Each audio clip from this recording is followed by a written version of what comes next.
ఈ షార్ట్ వీడియోలో కొన్ని ఇంపార్టెంట్ క్వశ్చన్ డిస్కస్ చేద్దాం.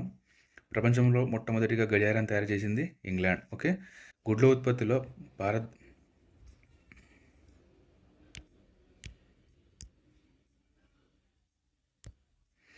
ప్రపంచంలో మొట్టమొదటిసారిగా గడియారాన్ని తయారు చేసింది ఇంగ్లాండ్. ఓకే.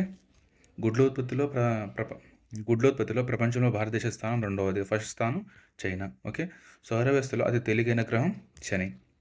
రక్త నది అని ఏ నదిని పిలుస్తారంటే లోహిత నది. ఓకే. లోహిత నదిని రక్త నది అంటున్నారు. భారతదేశ స్వర్గం అని దేనిని పిలుస్తారు? జమ్మూ కాశ్మీర్. ఓకే. ఇంపార్టెంట్. జమ్మూ కాశ్మీర్. ఏ జీవికి 5 కళ్ళు ఉంటాయి? తేనెటీగ. ఓకే. భారతదేశంలో అత్యధిక పోలీస్ స్టేషన్లో ఉన్న రాష్ట్రం తమిళనాడు. ఓకే. అత్యధిక పోలీస్ స్టేషన్లో ఉన్న రాష్ట్రం తమిళనాడు. సూర్యుడు మొదటగా ఎక్కడ ఉదయిస్తారు? Answer New Zealand. ఓకే. న్యూజిలాండ్. ఇండియాలో అయితే అరుణాచల్ ప్రదేశ్.